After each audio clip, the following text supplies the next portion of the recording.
Hi, everyone. Welcome to Cyberfest. This is the kickoff of our third and final week. As you know, Cyberfest is going on from September 6th through September 26th. Today, you're here for a show and tell with Group K. And I'll just go over what's going to happen today during the event. I'll be speaking for SF Zine Fest for about a couple of minutes, and then we'll go over the house rules and expectations for the event itself. Then our exhibitors will go into breakout rooms for 3 minutes where they'll get to know each other. And then we'll have 40 minutes for the exhibitors to present their work. If there's time, we'll take questions from exhibitors and viewers. And of course, we'll close it all out. And that should take about 5 minutes also. A little bit about San Francisco Zine Fest. We were founded in 2001 as a gathering place for writers and artists from around the world, but especially the Bay Area. It's typically held as a one-day event at the County Fair Building in Golden Gate Park. Our 2019 festival, we had about 240 exhibitors and over 5,000 people attended. But due to COVID-19, our 2020 festival is 100% online. It's virtual. And I should have changed that. What is Cyberfest?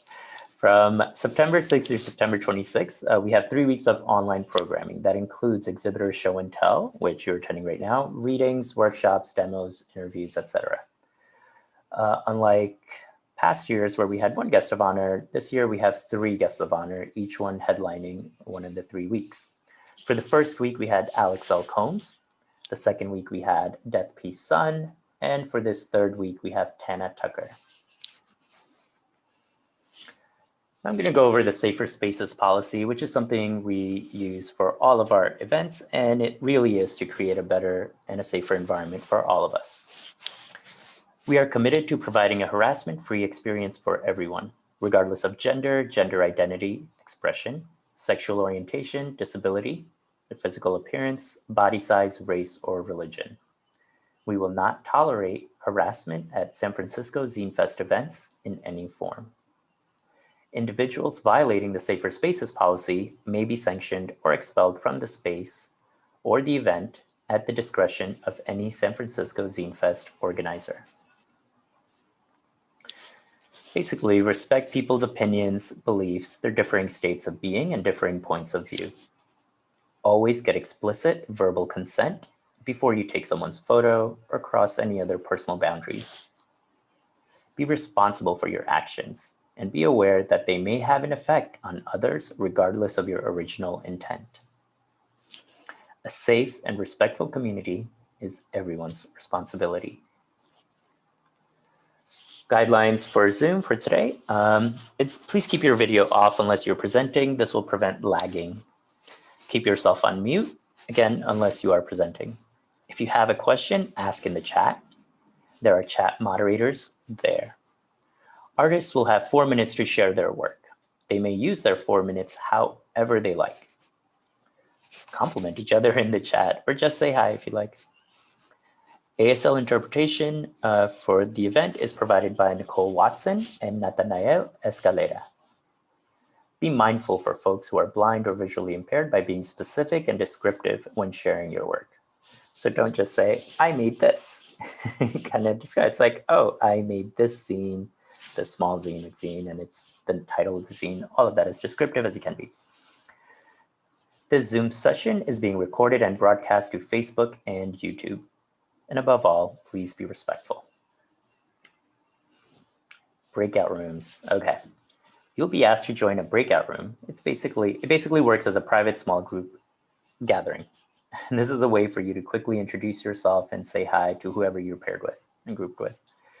You will have 3 minutes before we bring you back into the main room, which is this room. And this is a suggested breakout room prompt. You don't have to go with this, but often when strangers are grouped together, they may not know how to start a conversation or what to say. So this can be a prompt that you try to answer. How do you calm down when you are nervous, angry, or upset? Kind of thought of this because a lot of things are happening right now. And have been for a while, and we all have all sorts of feelings. And I just want to know, or you may want to share with each other, what do you do to calm down? All right. So Lauren is going to be sending you to breakout rooms. So just click yes when you're able to.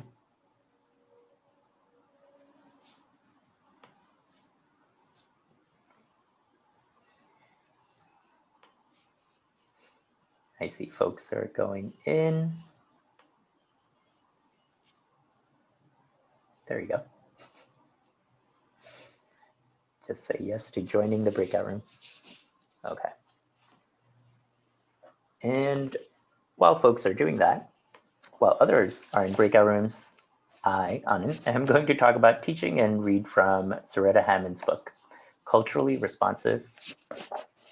Something else just happened.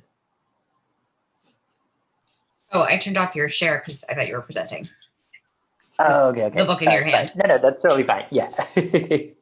I'm going to be sharing this book. It's called Culturally Responsive Teaching and the Brain. It's by Zaretta Hammond. I'm a kindergarten teacher. And one of the ways we approach teaching is to be aware of our students' backgrounds, cultures, and all the things they bring to the classroom. It's not about, hey, this is how we do things in this country or in this classroom or in this school. It's about how can we develop all the things you already know, and then how can we incorporate those in the classroom to make you a better student and to make me a better teacher. And Zaretta Hammond wrote this really awesome book, and I just wanted to read some parts from it. Actually, one of the parts from it. And this one's about student agency and voice. And I think it was applicable because we, as zine makers, we also do something like this, where we try to represent ourselves and share our work with the world. And it is about our agency and our voice. One of the primary ways students develop a sense of agency and independence is through language and talk. Talking helps us process our learning. Talking helps us connect with others. Talking helps us expand our thinking when we hear the ideas of others. Vygotsky refers to this as the socio-cultural nature of learning. We learn more when we are in conversation with others. Yet, the traditional talk structures in most classrooms revolve around passive receptive style, meaning students are passive listeners and most discourse is centered around teacher talk. Teachers dominate the airspace in most classrooms. When students are allowed to talk, it is in this orderly, turn-taking way that doesn't resemble the way most culturally and linguistically diverse students engage in discourse outside of school or at home. The classroom has to be designed around talk and task structures that allow students to define the people they see themselves becoming. Simply calling students scholars or telling them they are smart is not enough to shape their internal identity.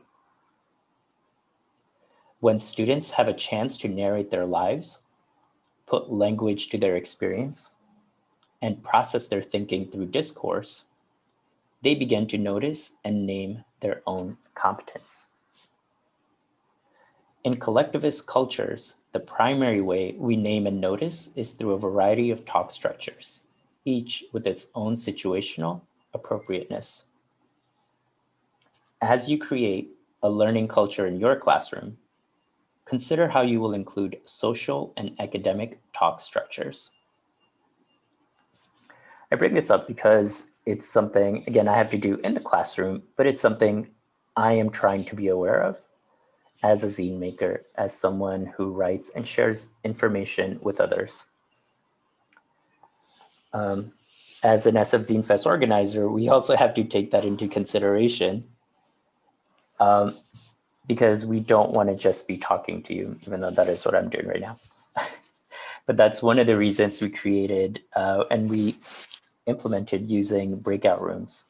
So instead of you just listening to us the whole time, you have the opportunity to talk to each other and build your own relationships, and then build the confidence that you need, because as many of you shared, some of you were nervous right now prior to presenting. And finally, I wanted to share this quote from Maya Angelou that's also included in the book. I've learned that people will forget what you said. People will forget what you did. But people will never forget how you made them feel. So I hope folks who are watching and folks who are in the breakout rooms, you are taking comfort in the folks you are talking to right now or able to communicate with, and remembering how they are making you feel. Thank you. For the exhibitors who are now coming back, remember to please turn your video off and keep yourself on mute. Yeah. And while you were in there, I was reading from the Zaretta Hammond book, Culturally Responsive Teaching and the Brain. I think we still have a few more folks in there. I'm going to go back to sharing my screen.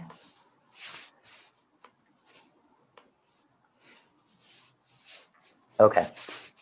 So yeah, that's what I did. And one of the things you can also do is look at zinefest.org. Support us on our store. We have lots of merch on there that'll help us just pay our artists, interpreters, everyone for next year as well. And if you missed it again, I read from Zaretta Hammond's book, Culturally Responsive Teaching and the Brain. Welcome back, everyone. All right. Think about this when you're about to present. Tell us your name and pronouns. Are you based in the Bay Area? Where are you now? And tell us a little bit about yourself. Show us your work or read something from your zines and comics. All right, this is the presenting order. We have ABO Comix, Amoral Beatitudes, Cat, Moth, Crow, Cheekytta, Nasimeh B.E, Feminine Itch, TLC Zines, Helen, Shewolfe, Tseng, Sarah, Tang, Steinmetz, and Yasmeen Abedifard. All right. Our first presenter, ABO Comix, wasn't able to attend today, but if you are, please unmute yourself and just let me know you're here. But as far as I know, you responded that you were not able to present. So I will read a little bit about them. ABO is a collective of... Sorry, just a heads up, we don't have their flyer up right now. We're still on the what should I do slide. Oh, okay. Sorry about that. Should I stop presenting and reshare? That would probably be best.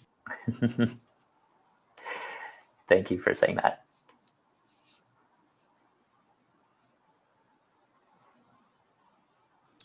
Looks good. Okay, thank you. ABO is a collective of creators and activists who work to amplify the voices of LGBTQ prisoners through art.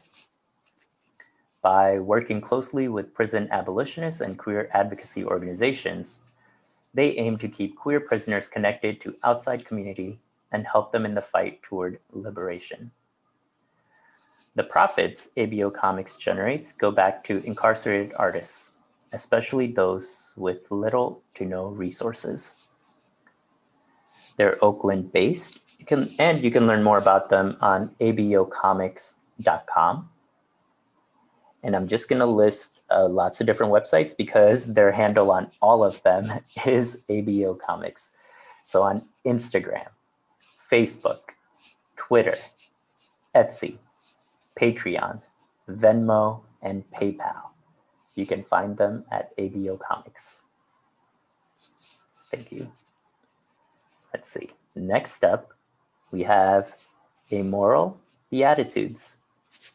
And I'll stop sharing my screen because they are here.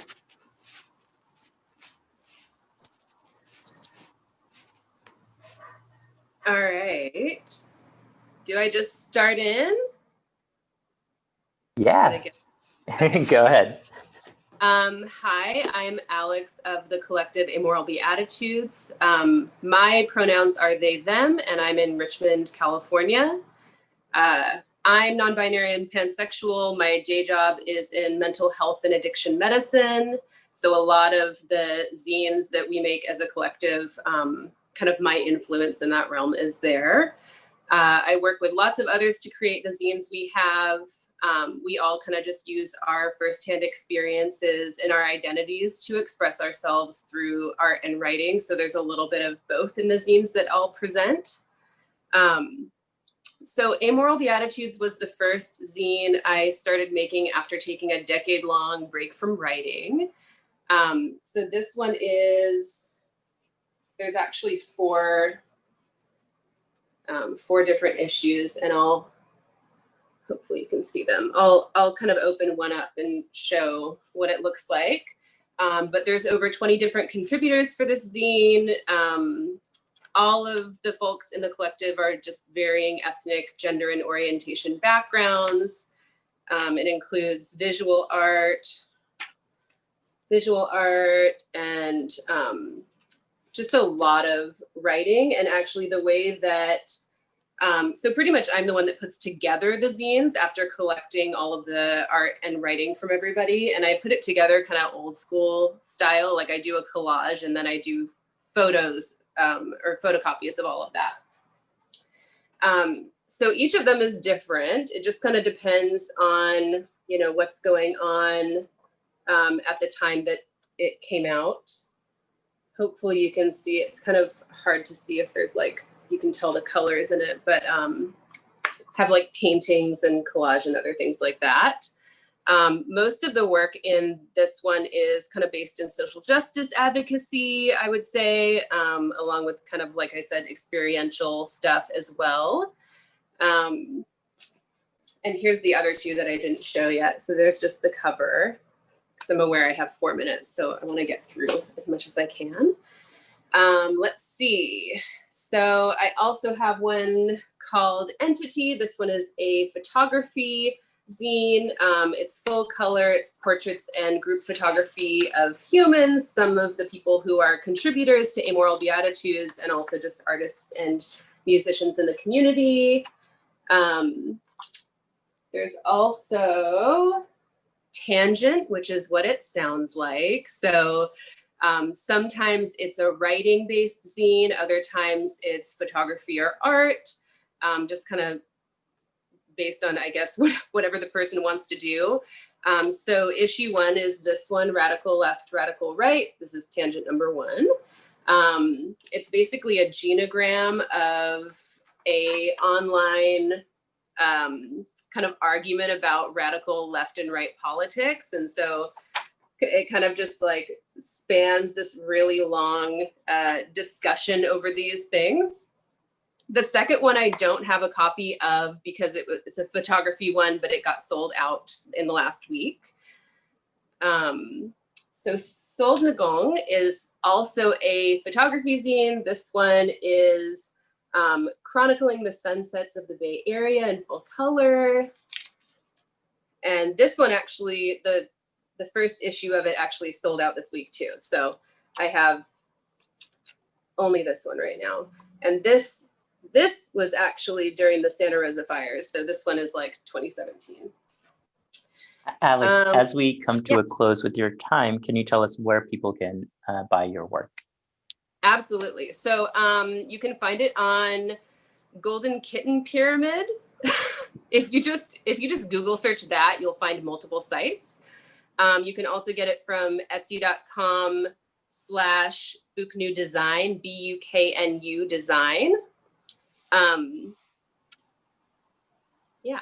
Right. And I guess, can I real quick say that the bestseller is actually this one, 110 Things Rape Apologists Say. It comes with a zine that's 11 things appropriate to say to someone when they disclose rape or abuse. This one is just an advocacy zine. Yeah, we've given it to libraries and things like that. It's just for folks who are survivors and helping people learn what is proper to say when someone discloses abuse. So thank you so much for sharing that. Thanks. Thank you for making all that important work as well. Thank you. Gonna share my screen again. All right. And as you can see in our Instagram flyers as well, the information is on there if you want to find like their links for booknewdesign.etsy.com and other places. Okay, next up we have Cat Moth Crow, who unfortunately was not able to present as well as a last minute thing that came up, and that's fine. They are from Kansas City, Missouri, and I'll read about them. Dana Moth is a designer, zinester, and writer with a passion for storytelling, DIY ethics, and removing barriers to participation in the arts. They are one of the organizers of Kansas City Zine Con. They teach zine making workshops and run zine reviews on Instagram. Some of their favorite things include bike rides, record collecting, and gardening. You can find them at catmothcrow.com. And of course, their zines are also up there. Instagram.com/catmothcrow. PayPal.com/DanaMoth. That's DAYNA. And Venmo.com/catmothcrow.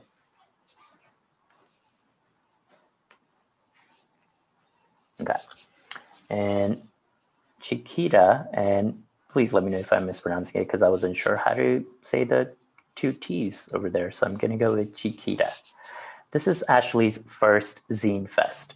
She dabbled with zines in the past year and has tried focusing on her feelings towards the pandemic in the past few months. When she is not drawing zines, she is working as a graphic designer or volunteering at the San Francisco Zoo. You can find their Instagram is Instagram.com/cheekytta2.0 or 2.0. You can Venmo them at Venmo.com/Ashley-Velasquez and PayPal.com/cheekytta. That's CheekyTTA. And cheekytta and Ashley are based in San Francisco, California. All right, our next presenter is Nasimeh B.E, who is here.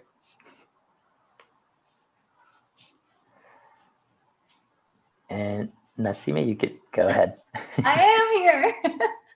Thank you so much, Anand, and thanks everyone. I'd love to start by just inviting us all to take a breath. We were talking about calm, and that helps me a lot. So I'm gonna invite all of us, wherever we are and whoever we are, to start by emptying our air out. And then just breathe in really deeply through your nose. Fill yourself up all the way and let it out through your mouth. Ooh, that feels good. So my name is Nasimeh B.E. I am usually based in Los Angeles, California on Tongva land. Right now I'm in Central California on Chumash land near San Luis Obispo. I create zines and work illustrations and shirts that are at the intersection of mindfulness and mental health and some humor and a lot of justice and wanting a kind world as well. So I can show you a few little zine friends that I made. They all kind of stick to this aesthetic of this very simple, like black and white kind of comic style. And the first one is called I Have Big Hands. It's a simple story of a little character. There they are. That says I have big hands and is upset about it. And by the end, they find self-acceptance about their big hands. People often ask me if I have big hands. I don't. I just made a character who does. But if you do, I love you too. So the next one is called Are You My Meaning? It's a play on the book Are You My Mother? The classic children's book from the 50s. And in this story, a little human wakes up one day and blinks and looks around and is like, where's my thing, and just looks everywhere for it and goes on a whole adventure. Looks under the bed, looks in the kitchen, looks on social media, then looks in other humans, and goes and looks in a job and at the mall. And then they did find nice pants at the mall, but they did not find meaning. And then like looks gosh darn everywhere, and eventually comes to a tree. I really like trees. That's a redwood tree. And that's where they sit and listen to themselves and eventually find that their meaning was with them all along, because they get to choose it. And then I also have one I wrote called The Beautiful Awkward. This one's more personal. It's, I guess, less of a story and more of a, or it's still a story, but it's got more graphic novel elements. It's like just, it's a story of, it's hard to put it into words. I suppose it's yet another story of acceptance, which is what a lot of my tales are, and being present to it. And in it, wisdom shows up personified in the car with the human and talks to the human on the bench, and the human falls in love with a person that they meet in the subway, which did happen in real life, and so on. Those are the three that I have right now. The other one I have is called A Pocket Full of Whimsy, and it's very small and very cute, but I am out of them, so I don't have any of them right now. I also make prints and I make shirts. I made a shirt that, this is the last one I have. I ran out of them all, but it says, let's talk about our feelings, because I really like talking about our feelings. And when I'm not doing this, I work as an illustrator and an artist. I am still building up that practice and have been really focusing on that, which feels really good. I love to create work that uplifts and inspires while also reminding us of some pretty simple truths on this planet. I have no idea how much time I have left, but I'll tell you where you can find me. Good. Yeah. In those last seconds, yeah. Tell us where we can find you. I did it. Okay, great. So you can find me across all social media. My username is always Nasimeh B.E. So it's NASIMEHEE.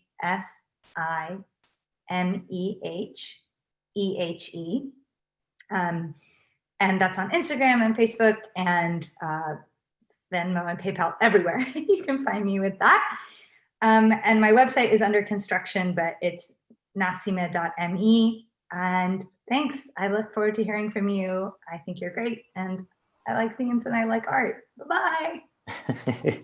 Thank you so much, Nasimeh, and for sharing all that. One of the things I realized that we started this and I just started talking instead of introducing myself. And then when you all went into breakout rooms, I talked about myself. So to not feel like a stranger who you're dealing with, my name is Anand. My pronouns are he, him. I'm a kindergarten teacher in San Francisco Unified School District, and I'm also one of the organizers for SF Zine Fest. All right, I'm going to share my screen. Next up, we have, and of course, this is all of Nasimeh's information that she also just shared. Feminine itch. I don't believe Lydia is able to make it to this event, so I will read on their behalf. Lydia, and I'm really sorry. Okay, I should have practiced reading the last name first. So Lydia Sviatoslavsky is an Oakland-based freelance writer and research assistant. She has written for Audio Femme, Broadcast Stewart, Collectors Weekly, and Local News Matters. Her zines are but fractured answers to a society stricken with nihilism, narcissism, and nonsense. She has previously tabled at Santa Cruz Zine Fest, Bay Area Queer Zine Fest, and Dear Diary Zine Fest. You can find Feminine Itch on thoughtrot.net. That's THOUGHTROT.net. Instagram.com/rot_thought. BigCartel.com/feminine itch. And Venmo.com Lydia Switoslavsky. All right. Next up, we have TLC Zines, who I believe they are here.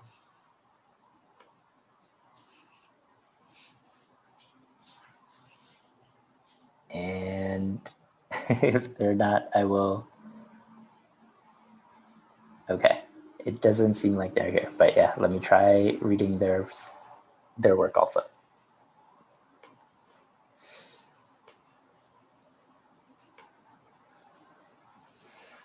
All right. Milo, he, him pronouns, and Ray, they, she pronouns, have been making zines and stickers together as a team since 2017. In 2018, they decided to make a community-run art space where Black and Brown people can have their arts centered and create freely without pressure. Miles enjoys music and visual art. Raina enjoys comics and playing video games in their spare time. TLC Zines are based in Concord, California. You can find them on Instagram.com/wo_Milo, Instagram.com/TLC_Zines, also on Instagram.com at NotAlwaysSad. That's spelled NOTALWAYZSAD.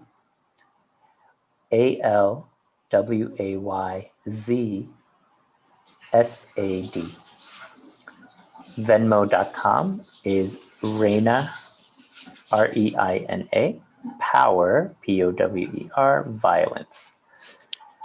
And Venmo.com/Miles-Preclaro, MILES-PRECLARO. All right. Next up, we have Helen Shewolfe Tseng. And who is here? Go ahead, Helen. Hello. Hi, I'm Helen Shewolfe Tseng. I use she and they pronouns, and I'm based in San Francisco. I'm an artist, designer, and a witch. I was born to Taiwanese immigrants in the rural Deep South, so a lot of my work concerns that background, the personal histories and ancestries, often through ritual, hauntings, animal motifs, cosmologies, and non-linear experiences of space and time. And this is my first time tabling here at SF Zine Fest, so I'm really happy to be here. Thanks for having me. I'm going to show some of my recent works. I have a series of zines, very slowly made series of zines called the Pedestrian Society of Space and Time, or PSST, like a secret. These are kind of mini workbooks and field guides. The first one was made in 2017 and is structured kind of like a small town gazette with a paranormal overlay. Here's some of the inside. And this one was made toward the beginning of quarantine. It's kind of it's a fully participatory workbook with exercises and rituals, and it's like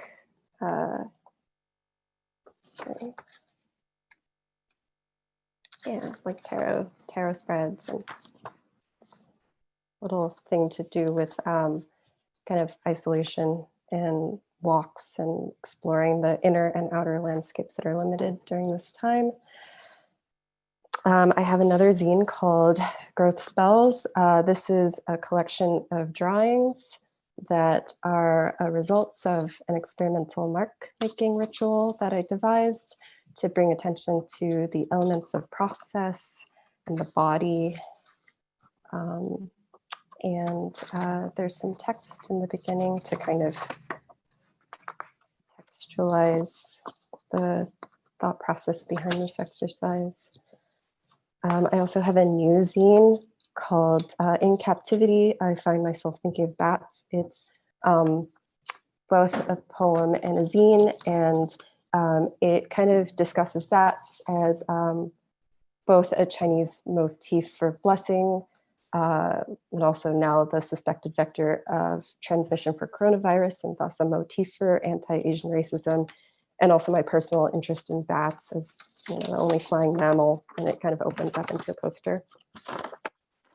I also have a set of prints that are of coyotes. They're called coyote portals.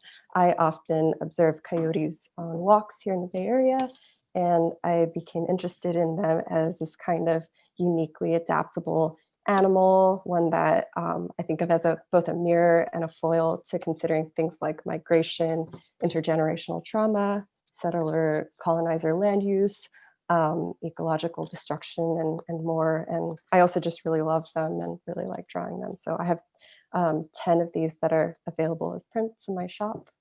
And also the last thing I'll show is this print. It's kind of a protective talisman for immigrants. It's a 3-color risograph print. And it features a lot of symbolic elements like the coyotes and also the 5 bats for the 5 blessings, some sacred geometries and numerologies. And these ship flat, but they can also be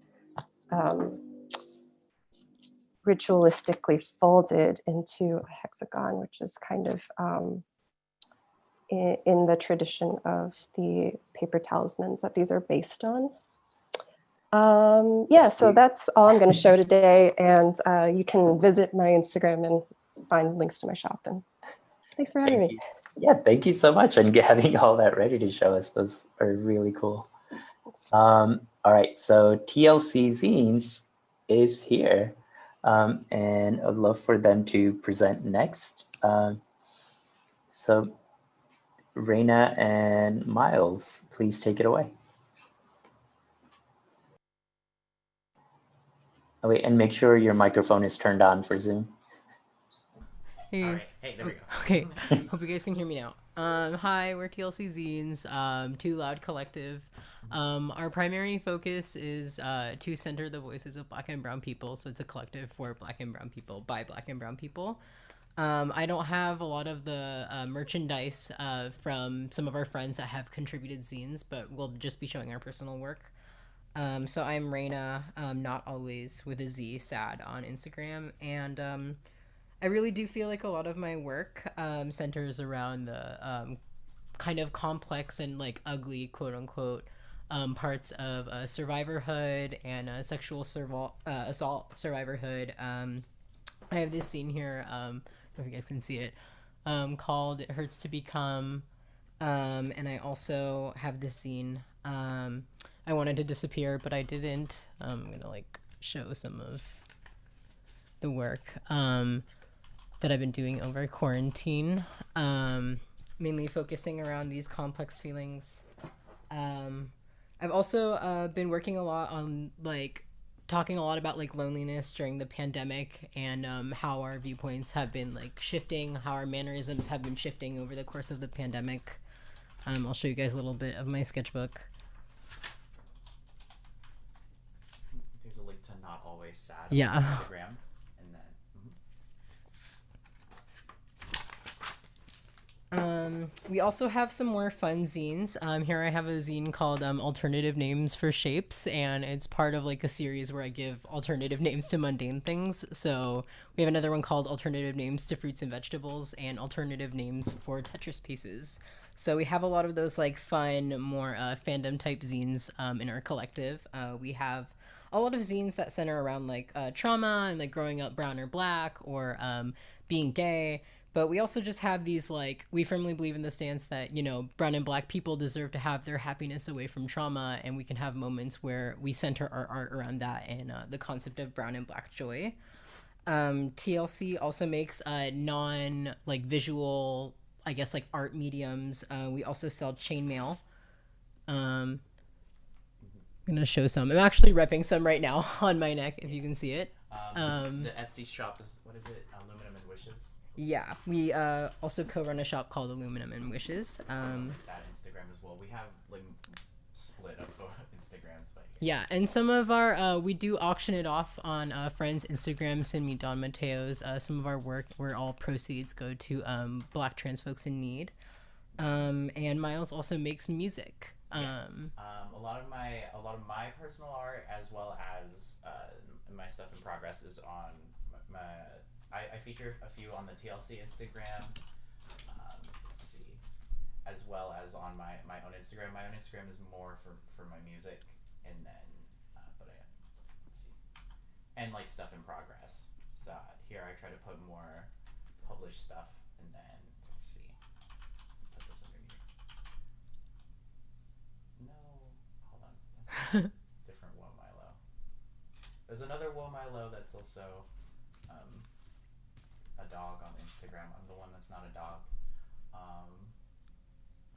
Yeah, one of our other zines that we are planning to release is things that we miss that we wouldn't normally miss because of quarantine. Right. So things like crowded convention halls and watered down whiskey drinks at a shitty bar show. Before we were doing zine festivals, we were also doing a few anime conventions, and we, well, you know, while fandom culture is kind of its own like different culture, we're kind of at that intersection as well.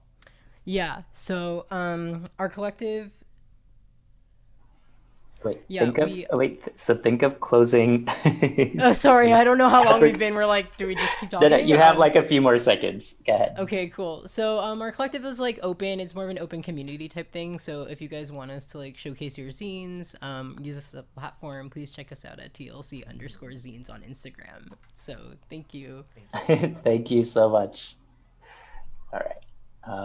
As everyone can see, some links have been posted in the chat. And of course, for all the exhibitors who are presenting, we have their work and their website and all of that on our website as well at sfzinefest.org.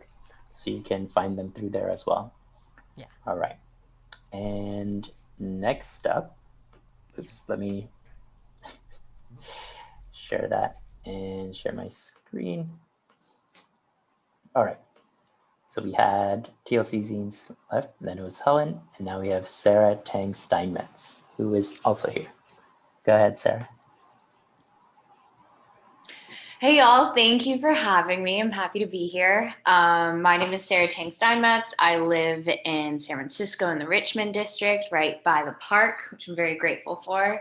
And grateful to be living in SF simply because I'm just surrounded by so many creative folks. I just got so much help on this cookbook. It definitely wasn't just me, but I wrote and self-published a cookbook. It's called Dude, It's So Easy. If you know me, I use the phrase dude a lot, so it's quite fitting. And it was designed by Jules Bulger and Dom DeCarlo. Photos were by Charlie Lederer and by myself, and then a little bit of design consultation from Gabrielle Elmon, who's one of my favorite artists in the Bay. So I was just wanted to read a little bit of the intro, but this is the first inside page. It's a very vibrant book. Most of these photos are just slice of life shots taken around San Francisco, at farmers markets, my table. Here's the table of contents, which is one of my favorite pages. And something I'm really proud of, even though I'm not a vegetarian, most of the recipes are vegetarian. There's only 1 out of 10 recipes that has meat in it. So here is my intro page, just some California poppies, which are my absolute favorite, and a shot of me at the farmer's market.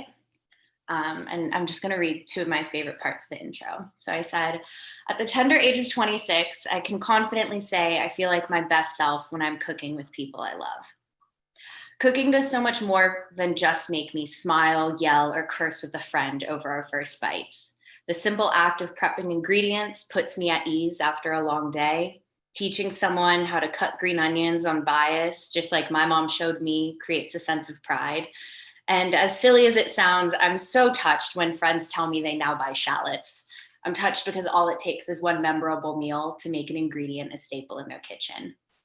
Watching someone take their first bite of a simple meal I prepared brings me so much pleasure. It's a pleasure knowing a few properly seasoned ingredients or a quick saute or char can lead to such an emotional response. Cooking is my love language. I see each of these recipes as a way to delight and nourish myself, as well as showing my love and care for others. You will be quickly convinced that beautiful, flavorful food is easy to make and becomes even tastier when shared. And then I was just going to share just the intro. I'm not going to like read ingredients to you, but just the intro of some of my favorite recipes. This one has to be one of the simplest recipes. It's called Perfect Broccolini. And it says, broccolini is broccoli's hotter, taller, sexier cousin. Everyone likes them better, you just haven't met them yet. Roasting on high heat creates the perfect crispiness that's insanely addicting. And these plates, I don't know if anyone recognizes them, but I think they're really common in like Asian American households. So I had to have that in the book. These are my smashed cucumbers, which has the famous Spicy Crisp label up here. Had to have that included. This photo, these veggies are like Chinese veggies that I took at a market in China. So some of these just aren't even found in the States. So I had to include that. And this is what's on the cover. It's my Persian pizza. I can read the intro for that. Inspired by a $22 lamb pizza at Giolina's in Glen Park, San Francisco, this recipe is my pride and joy. When I learned that pizza was only available on the spring menu, because in San Francisco, everything that is sacred is seasonal, I created this year-round vegetarian version. I exclusively use Vicolo's cornmeal crust, which is a San Francisco gem sold at Trader Joe's, Buy Rights, and other white people stores. If you cannot find it, flatbread is a great substitute. The pizza is served at room temperature and tastes best when made the night before so the crust can soften. And here it is again. I'm just very proud of this photo. Thank you, Sarah. And then, oh, wait, so think of closing moments also, yeah. Okay. Yeah, so you can buy my book. The great news is $10 from every cookbook goes to La Cocina, which is an organization in the Bay that is an incubator for immigrant women of color chefs. And to be quite honest, they're struggling right now. And I'm really happy to say about $2,000 has already been donated to them. They can be purchased just through a Google Docs link that's on my Instagram. So I hope to see some of your names in the Google Doc. Thank you. Thank you so much for sharing your work and all that food. It sounds delicious. Thank you. All right, next up we have, and I believe it's our last presenter for this event. And of course, there's Sarah's info here as well. Is Yasmeen Abedifard. And Yasmeen is also here. Hello, you can see me? Yes, you can see you. Okay, great. My name is Yasmeen. I'm based in San Jose currently, but I went to school in San Francisco for 4 years, so I feel very near and dear to San Francisco, and I miss it a lot. I recently graduated from an MFA at Cornell University, so I graduated during the pandemic, which is a very interesting experience. But the zines that I have right now are zines that I made during my time at my MFA. It wasn't necessarily my goal going into an MFA to make comics and zines. I just found that the medium of comics felt the most sincere to me as a person. I think, so I'll show the first one. It's called Rotten. I'm Iranian American, so all the titles also have the Farsi as well. And sometimes in the zine itself, I will put Farsi for certain words that I feel the English doesn't do it much the justice that it deserves, that I understand it. So there'll be a term like heart, which also can embody the word for stomach. So these are some parts of that. And then I'll just go to the end. So one of my goals actually was to make a risograph zine, because I remember as a kid, sorry, not a kid, oh my God. As a teen, when I was entering my life in San Francisco, the first thing that I did was go to a zine fest at SF Zine Fest. And it was this like magical experience, seeing all of this color and amazing DIY sort of art. And that sort of inspired me to make my own. So here's another one. This one is called Burnt. And here are some experts from that. So I really enjoy using color. That's why I think risographs are so amazing, just because we get, like, there's no way that you could get something like that, you know, with a traditional printer. Obviously you could screen print, which I've done before, but you know, risographs are way easier. And then I'll show the last one. So for the reason that I approached comic work itself is because for me, a lot of the themes that I'm working within, which are very much inspired by Persian mythology and iconography, lend itself really well to image making. And I think that using comics is somewhat reminiscent of maybe illuminated manuscripts. So let me just show the last page of this one right here. But ultimately, I think that I found that making comics itself was an experience of, like, I grew up as a kid, obviously reading comics, and then I went into Zine Fest and I saw people sort of really expressing themselves in this really just honest and like pure form. And I thought, when I went into my MFA, I had all these ideas of what it should be. And I thought, why not just make what seems most sincere, which was comics? So that's sort of where I'm at currently, is just making comics in my free time. I'm trying to get into the animation industry. So ideally as a storyboarder, so sort of translating comics into another realm. Just storytelling itself is really important to me. And you guys can find my work at my name, so Yasmeen Abedifard.net, not .com, so I'm very trendy. And all of my store is there, and also my Instagram and my Twitter, where you can find more work and sort of new comics that I'm making. I don't really have access to a risograph press, so I haven't made any new comics that are printed, but I obviously still am making digital work. Thank you so much for sharing all of that. I was just going to tie that into, we just had a risograph printing demo yesterday by Shoot Studio, if anyone wanted to catch that and learn more about the printing that Yasmeen used beautifully in her work. All right, I'm going to share my screen to kind of bring this to a close. I'm pretty sure. Don't have any more presenters. There you go. These are the links for the folks who presented. You can take a screenshot of this if you'd like. This just kind of links to their website, or the primary link that they had provided, that all of you had provided to us. And of course, everyone's links and bios are on sfzinefest.org. And they'll also be posted in the description for the YouTube broadcast, like the video. And then if you go into the descriptions, it'll be listed in there as well. Just wanted to go over the upcoming CyberFest event. So as you know, today is the start of the third week of San Francisco Zine Fest CyberFest. And that means Tana Tucker is our guest of honor for this week. Immediately after this, from 3 to 4, we have the panel with parent artists. And then we have a Q&A with Tana Tucker.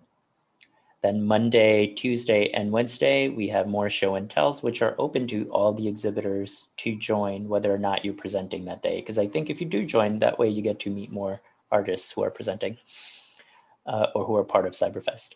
Then we have our Thinking Captions with Tana Tucker on Thursday, September 24th, and it's at 6 o'clock. And Tana has also invited 3 other guest artists to read with her, and I'll talk about them in a little bit. Then on Friday, we have the final show and tell. And that shouldn't say Tuesday, but that should say Saturday, September 26th is our last day of the festival. And we have another family-friendly drawing zine making session. And of course, the log off, our official CyberFest after party. These are the 3 readers, Minnie Fan, Richie Pope, and Soleil Summer, who will be reading with Tana on Thursday, September 24th at our Thinking Captions. Remember, please buy Week 3 Festival merch. This is that we have 3 posters, each designed by a guest of honor. This is by Tana. This was also Riso printed. There are only 20 copies of this one. This was printed by Floss Editions. That's also based in the Bay Area. And Tana also designed these vinyl stickers that are 4-inch in diameter, and there are only 50 of them. So make sure you get them. As we come to close, I also wanted to thank our ASL interpreters, Nicole and Natanael, for interpreting throughout the entire event. Thank you so much. All right, everyone. Just gonna say bye here, and